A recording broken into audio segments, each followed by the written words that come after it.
시청자 여러분 안녕하셨습니까? 장군의 소리 김형철입니다. 오늘은 국민대학교 정치대학원 겸임교수이신 권순철 박사님을 모셨습니다. 권 박사님 나와주셔서 감사합니다. 네, 감사합니다. 오늘 권 박사님하고 같이 나눌 대담 주제는 북한이 즐겨 쓰는 용어 우리 민족끼리에 대해서 알아보는 시간을 갖도록 하겠습니다.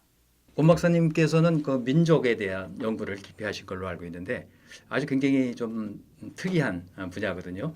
어떻게 그 분야를 연구하게 되셨는지 한번 소개해 주시죠. 사실 뭐 특이한 분야는 아니죠. 우리하고 늘 함께 왔으니까. 너무 함께 봤기 때문에 예, 잘 그렇죠. 연구할 대상이 아니라고 생각했을 텐데요. 저도 깜짝 놀랐습니다. 왜냐하면 노재봉 총리님으로부터 6개월간 한 학기 강의를 들었습니다. 박사과정에서.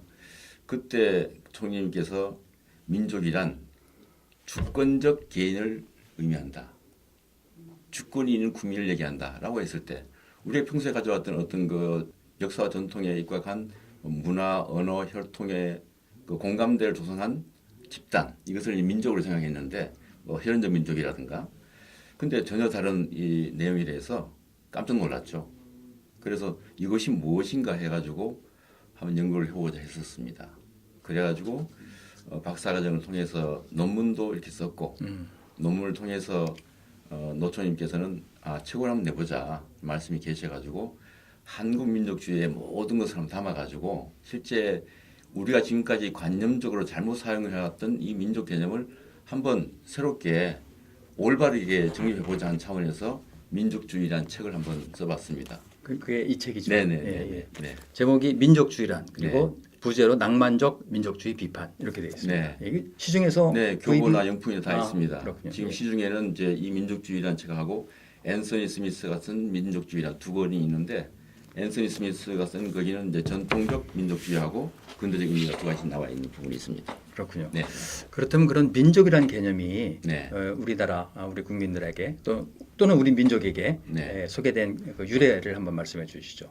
우선 그 민족은 그 네이션의 번역어입니다. 네이션의 번역어. 독일은 이제 폴크죠. 여기서는 원래 나치어에서 이제 라틴어로부터 출발했는데 영국에서는 뭐 대중 주민으로 쓰이다가 서브린 피플 해가지고 주권을 가진 주민 의미로 이제 사용이 됐죠. 그 이후에 루소에서 장작 루소에 의해서 네이션 개념이 정상적으로 민족 개념으로 정립이 됐죠. 그 개념이 뭐냐면 주권을 가진 국민을 의미하죠. 그러니까 개인의 자유와 권리를 보장할 수 있는 공동체. 그래서 개인의 자유 의지에 의한 선택과 동의를 전제하는 공동체라는 그 의미가 바로 민족이다 하는 것이죠. 프랑스의 그 정치사학자 어네스트 르랑은 이렇게 얘기했습니다. 민족의 존재는 매일매일의 국민 투표다. 거긴 뭡니까? 주권을 가진 국민을 의미하죠. 그렇죠. 주권을 가진 국민 의미가 아니면 민족이 아니라는 것이죠. 그 네이션적 의미는 곧 민주주의와 함께 갈 수밖에 없는 그런 이념을 포함하고 있습니다. 그 이외의 어떤 종족적, 언어적, 혈통적 일민족관념은 전 근대적인 요소로서 현대적 의미의 네이션 민족 개념하고는 전혀 다른 부분이죠. 그렇다면 여기서 질문을 하나 드려야 될 것은 네. 그 민족이라는 개념이 왜 우리한테는 전 근대적인 개념으로 뇌리에 뿌리 박혔는지 그 점을 좀 말씀을 해주시기 바랍니다. 그게 결과적으로는 우리나라에 들어올 때 예. 근본적으로 그 문제가 있었다고 생각됩니다. 일본에서 그 단어가 들어왔는데 그것이 대한제국시기에 들어왔죠. 예. 예. 1910년 이전에 그렇죠. 1905년 정도 됩니다. 예. 물론 뭐 거기에 이제 대한 독립신문에서 좀 한두 자 쓰긴 했지만은 정상적으로는 이제 그 정도 됩니다. 일본에서는 그것을 독일로부터 받아들여 가지고 민족, 국민 이 두 가지 단어를 쓰다가 자기들은 국민을 쓰고 우리에게는 민족으로 이렇게 보냈죠. 그래서 우리가 민족을 받아들여서 사실은 1919년 독립선언문에도 민족이라는 단어가 11번이나 들어갑니다. 그렇습니다. 예.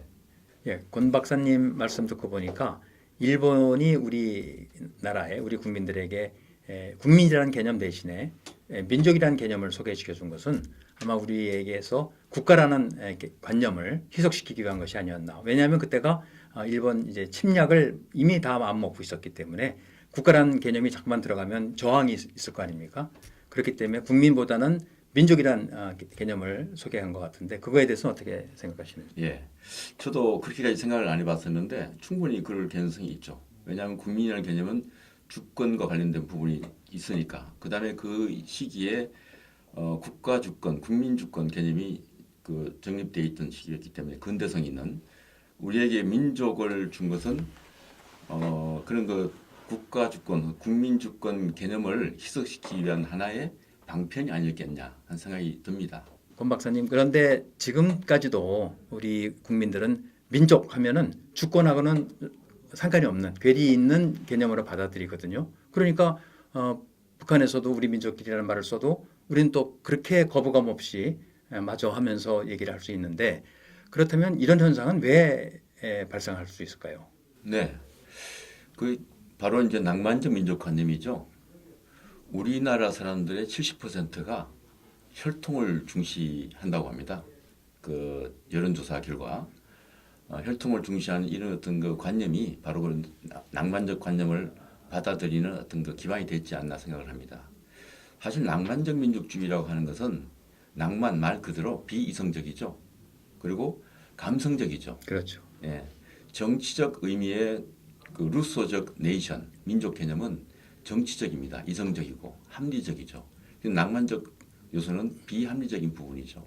결과적으로 어떤 그 주권적 개인이 자기 그 주권을 행사할 수 있는 의지를 갖다가 하는 것이 아니고 어떤 유기체적으로 어떤 하나의 어떤 그 상징적인 영웅을 만들어서 그 방향으로 이끌어가는 그런 그 형태의 그 집단이 만들 수 있는 개연성이 크죠. 그래서 낭만적 민족주의가 실제 2차 세계대전에서 히틀러에 의해 가지고 홀로코스트라든가 이런 그 인류의 그 비극을 낳았던 부분이 양산됐던 하나의 관념이었다. 그리고 일본의 그 군국주의도 바로 낭만적 민족관념에서 출발한 것이었다라고 볼 수 있는 것이죠.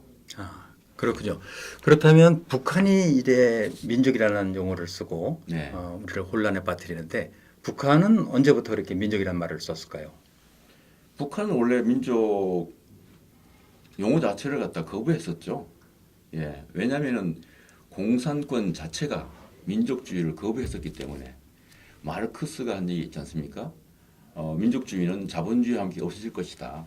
자본주의 멸망을 얘기했지 않습니까? 프롤레타르 혁명에 의해서. 그렇죠. 그럼 지구상에 지금 공산주의가 다섯 개 나라밖에 없지 않습니까?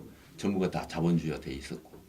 근데 마르크스가 얘기했던 그 자본주의와 함께 멸망할 것이다라고 했던 그 이념을 김일성도 따르고 있었던 것이죠. 왜냐? 1957년도 김일성이 이렇게 얘기합니다. 민족보다는 계급이 우선이다. 민족은 계급의 이익에 배치된다 하는 것이었죠. 그 계급이 뭡니까? 노동자 계급이죠. 프롤레타리아 계급이었죠. 그렇기 때문에 북한은 원래 민족을 거부했었습니다. 공산주의 개념 그렇죠. 그대로 따랐기 따랐기 때문에. 때문에. 예. 예. 그런데 언제부터 이렇게 우리 민족끼리라는 말을 들고 나왔을까요? 실제 북한이 민족주의 개념을 공식적으로 이렇게 내놓은 것이 언제냐면은 1986년입니다. 그때 김정일이 조선민족 제일주의를 주장을 했죠. 조선민족은 우수하다. 자긍심을 갖자. 우리 민족만큼은 그게 그 주 핵심이었죠. 왜 그랬냐면은 그 당시에 동구 공산권이 다 몰락할 시기였죠. 그 시 예. 맞습니다. 폴란드, 헝가리, 뭐 예. 체코 뭐 전부 다 공산권이 다 무너졌지 않습니까?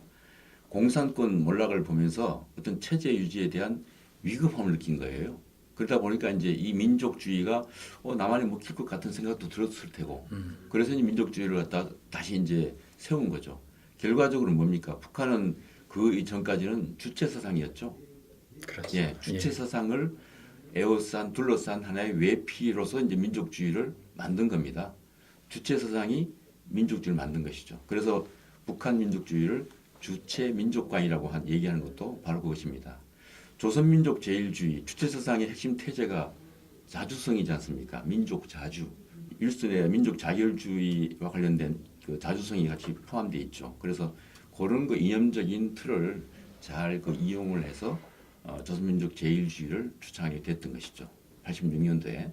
그러니까 북한이 민족주의를 받아들인 게 그리고 대외적으로 공표한 게 불과 30여 년 안 남짓. 되죠. 예, 그렇군요. 그렇죠. 예. 예, 그렇습니다.